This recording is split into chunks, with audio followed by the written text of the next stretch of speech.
Emergency rescue operations have been completed in Pechenyehi, Kharkiv region. 10 people are currently known to have died. 18 civilians were also injured. The enemy used 2 small-sized cruise missiles, the Banderol, the Prosecutor General's office reported. About a dozen private houses, a cafe, a post office, and a shop were damaged. Volodymyr Zelensky reacted to this enemy terrorist attack. He noted that the occupiers deliberately targeted civilian infrastructure and a busy intersection and promised a response to the enemy. He also called on foreign partners to increase pressure on Russia to make further terror against civilians impossible. 9 victims, including children. In other districts of the Kharkiv region, the occupiers struck Izium. A 9-year-old boy and his 18-year-old brother were wounded. 3 adults were also injured. In Zlatopil, an enemy drone hit a gas station, leaving 2 people wounded. Another gas station was hit by a drone overnight in Kharkiv itself. 1 person died and 5 were injured in the Donetsk region. The Russians struck Druzhkivka with 2 cabs and an FPV drone, killing 1 person and wounding 2 others. They launched 10 guided aerial bombs at Kramatorsk and attacked with drones. Most of the hits were in the private residential sector. The explosions also damaged high-rise buildings, a dormitory, and shops. In the evening, the Russians attacked an apartment building in Kherson with a drone. 2 residents suffered blast injuries. 3 more city residents, including a rescuer, were injured due to drone terror during the day. 1 man died and 1 was wounded due to the explosion of a Russian drone in the Sumy region. The men found a drone in the forest and it detonated. Another civilian was wounded. An enemy drone struck a truck on the highway. In the Krasnopilya community, a 46-year-old man was killed by an explosive device. The injuries proved fatal. 2 people died and 4 others were wounded. These are the consequences of enemy shelling in the Zaporizhzhia region. Since the evening, the Russians have been terrorizing the regional center with drones. As a result of the strike on a gardening cooperative, 2 people died, and at night the occupiers attacked the private sector with drones, causing a fire to break out. The Kushuhum community is without power following the attack. And in the Dnipropetrovsk region, in the Nikopol district, the occupiers injured a 9-year-old girl. Rescuers are dealing with the aftermath of a Russian attack in the Brovary district. There, the Russians deliberately targeted office, industrial, and warehouse buildings. There are no casualties, the Kyiv Regional Military Administration reported. They managed to extinguish the fires at all 4 locations immediately. Currently, they're dismantling and dousing the damaged structures. A hub belonging to one of Ukraine's largest cosmetic store chains, Eva, was destroyed. They've already warned about possible delays in goods delivery. Victoria Rubin, spokesperson for the State Emergency Service of the Kyiv region, shared the details with TSN. At this moment, all fires that broke out as a result of the enemy shelling in the city of Brovary have already been extinguished. In total, rescuers worked at 7 locations in the Kyiv region today. These are Brovary district, Fastiv district, and Vyshhorod district. The challenge was that while extinguishing the fires, specifically in Brovary, at a logistics facility, there was repeated shelling and repeated enemy attacks, drone strikes. There are no dead or injured rescuers. The Russian army is pushing and trying to advance in the Kharkiv direction. However, the armed forces of Ukraine are responding accurately and inflicting significant losses on the enemy. The American Institute for the Study of War reports this in its latest update. The occupiers are not giving up attempts to infiltrate in small groups in Kupiansk, Kudievka, and other areas of the Kharkiv region. In particular, individual Russian soldiers tried to sneak one by one into the southern part of the settlements of Kozacha Lopan and Ivanovka. This is northeast of Kharkiv. However, as of now, despite active operations, the occupiers have still not been able to achieve success in this direction. In addition, recent geolocation footage indicates that Ukrainian forces struck the enemy in the central part of Kudievka, north of Kharkiv, as well as a concentration of personnel on the outskirts of Kupiansk. Ukraine's defenders also had successes on the Kostiantynivka sector of the front. There, they cleared out the invaders who had penetrated the eastern part of the city. However, the situation in the area of Novoivaniivka and Alexandrovka is currently tense. The Russians are attempting to counterattack from the direction of Fedorivka in order to unblock their units. In total, according to the General Staff, there were 244 combat engagements on the front line over the past day.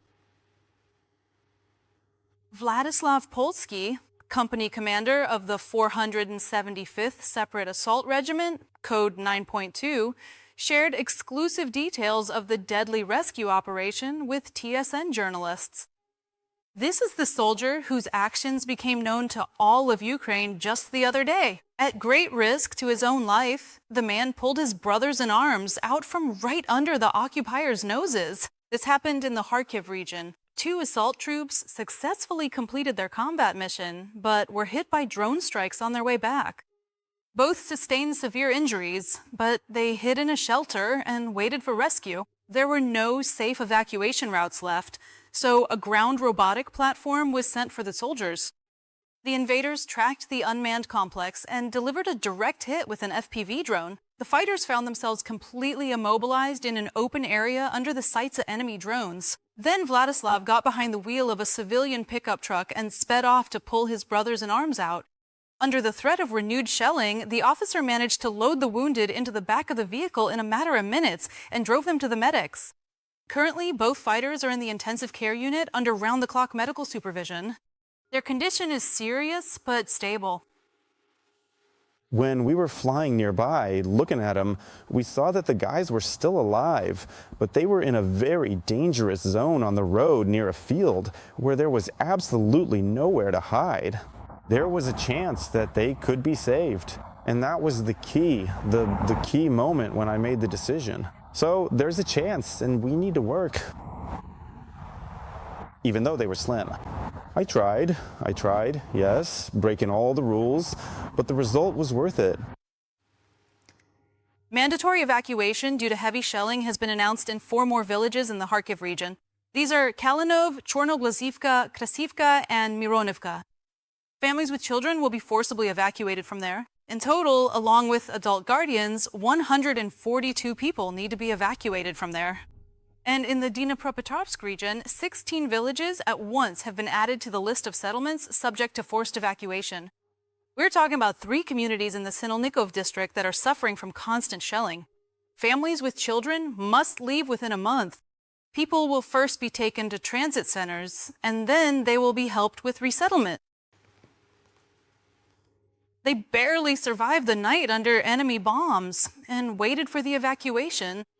Police officers and chaplains evacuated 5 pensioners from Novoivaniivka. This is a village in the Komyshuvaha community in the Zaporizhzhia region. The settlement is just 30 kilometers from the front line, and in recent weeks, the Russians have started destroying the streets with aerial bombs. Many people were left homeless. That is exactly what prompted them to leave. TSN correspondent Daria Nazarova found out how many people remain in the battered village. On these deserted streets, you no longer meet people. Just last year, life was bustling here. Now there are broken houses, abandoned animals, and a constant swarm of enemy drones in the sky.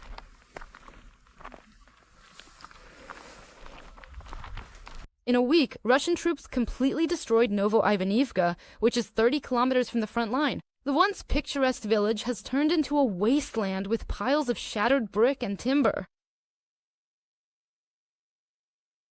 Half the field was blown away here, and one man had his legs blown off. I'm on the couch, Vera's next to me on a mattress. We're thinking, I hope it's not hitting us. I hear the first one, but there were 5 impacts. That was 4 for us, and the 5th one went straight into the house. I didn't even have time to get scared. I just reacted, knowing I had to grab all my documents, knowing where everything was kept. I turned on the flashlight. Residents recount they barely survived the night before leaving. From midnight, Russian aviation began operating over the village. Mr. Vozel says he doesn't even understand how he and his wife survived. We don't know where to look for you anymore. We drove all around the village. And the cane, Vaska. And where's the cane? The cane burned down. Burned down. We stopped by your place. Everything burned down. The ruins of his house are still smoldering after the night attack. The house didn't withstand the shelling. Mr. Vozel ended up under the rubble, but he survived. His wife dug him out with her own hands. I rushed to the old man, running. It was burning there, running in my nightgown, barefoot over there. Vas, honey, come help, Vas, come on. And I was done for. Everything was smoking. We started pulling him out. I barely managed to pull him out. Well, I pulled him out, barely managed to bring him home. I dug him out. I can feel it. His right arm isn't moving. His right arm, he has all that. Everything is blue. Ova? We started bathing him, bandaged everything up. He didn't sleep, and I didn't sleep all that night. But he slept well today. I gave him pills and everything. And today he had some coffee. I said, come on, get ready. We'll start heading out little by little. Now she's sending her husband to Zaporizhzhia alone because she says she's forced to stay. We have to go. Neil, what about here? The farm. Well, you see, the farm. I know, Sonny. I know how my little sons are rooting around. Well, I understand. Who? Let's decide. I have Vietnamese piglets rooting around. Well, we'll slaughter the big pigs, but I still have small ones, very small ones. These are almost month-old piglets, kittens, goslings, little chicks running around. So we'll slaughter the big ones, but the little ones, where do the little ones go? This needs to be sorted out. Neighbors are seeing the couple off. The police are begging them to leave, but the people are staying in the village. Their farm is one of the main reasons. So when are you going to leave? I have goats. I haven't sold them yet. Ooh. My husband will cook. Well, we'll take them with us. On the next street over, chaplains, together with the cops, are picking up 2 more pensioners. During the farewell, the neighbors cannot hold back their tears. Those who are leaving are crying too. They have no doubt that they are seeing their native village for the last time. We'll be living out the rest of our days together there. Despite the good weather and clear skies, ideal conditions for enemy drones to hunt, the evacuation group was lucky enough not to come under fire. 5 pensioners were transported to Zaporizhzhia with their belongings. The people's homes were damaged by a massive guided aerial bomb strike that occurred yesterday. Some houses are completely destroyed. There is no electricity in the settlement. There are constant power outages in a number of other villages in the Novoivaniivka community. The enemy is deliberately destroying infrastructure, forcing people out of here. Every day, the Russians launch dozens of aerial bombs and hundreds of attack drones at the Zaporizhzhia district, wiping out homestead after homestead. Daria Nazarova, Andrei Kupovka, Zaporizhzhia, TSN 1+1 United News Marathon. Moscow never sleeps. Over 600 drones attacked the capital of Russia and the Moscow region tonight, leaving thousands of Russians without power. Information about the massive attack on the city was confirmed even by the mayor of Moscow, and local Telegram channels are already reporting on the consequences of the loud night. In particular, in the Belgorod district, a drone hit another Wildberries marketplace warehouse, after which the logistics center caught fire. There are also reports of damage to apartment buildings and private homes, cars, and a transformer substation in the Moscow region. Due to damage to the power grids, more than 5,000 consumers and 46 socially significant facilities in the region were left without electricity. According to Mosovlenergo, 109 transformer substations were de-energized. According to local authorities, this attack on Moscow was a record breaker in terms of the number of UAVs used, as 637 drones were headed for the capital of the Russian Federation tonight. For the first time in 11 years, Chinese leader Xi Jinping will visit the United States. As Politico writes, he has a meeting scheduled with Donald Trump on September 24th, but he will not be participating in the UN General Assembly, which will be taking place in the United States at that time. This was reported by 4 sources to the publication at once. The day after the meeting with Trump, Xi's already scheduled to fly home. The White House officially confirmed the Chinese leader's visit, but declined to comment on other possible items on his agenda in the U.S. It was expected that Xi Jinping would take the opportunity to speak at the UN General Assembly session and present China's plans for peaceful international development as an alternative to the current U.S. war against Iran. And it seems that is exactly why such a date was chosen for the negotiations with Donald Trump. It was first voiced by the American president back in July. He planned to discuss the issue of artificial intelligence with the Chinese leader. Interestingly, the first and last time Xi Jinping spoke in person from the podium of the UN General Assembly was in 2015 for the 70th anniversary of the organization's founding. The Belgian Foreign Minister is visiting Kyiv. He has arrived in Ukraine for the 4th time to assure continued support.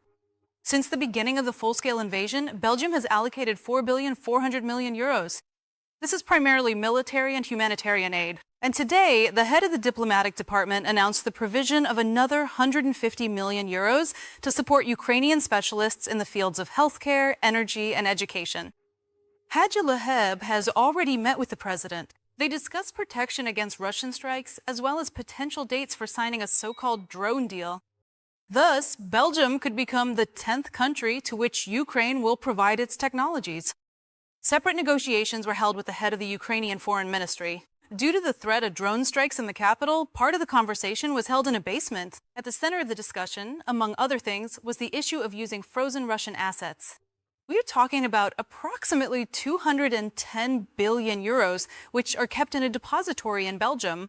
And in particular, due to concerns in the positions of other EU members, the funds have still not been unlocked. Now, as Sabiha stated, Ukraine will raise this issue again. The World Bank estimates the damage to infrastructure alone resulting from Russian aggression at over 600 billion euros. So these Russian funds could also significantly contribute to the reconstruction.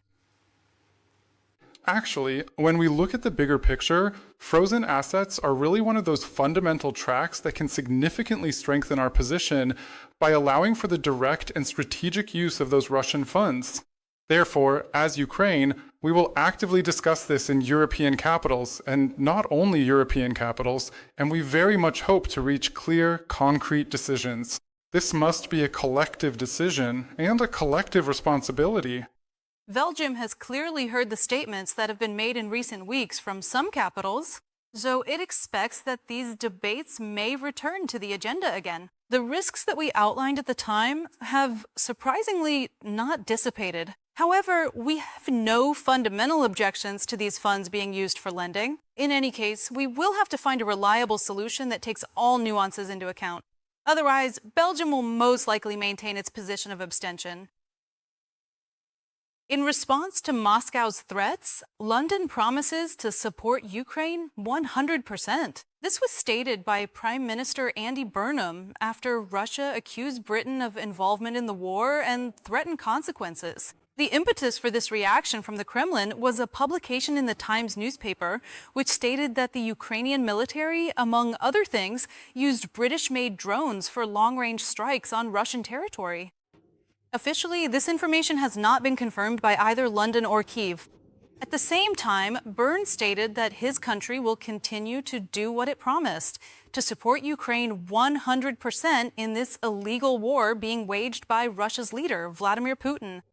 In June, Great Britain promised to provide 150,000 various drones by the end of the year, the value of which is estimated at over £750 million. In addition to this, London has also provided Storm Shadow missiles, which have repeatedly reached enemy targets.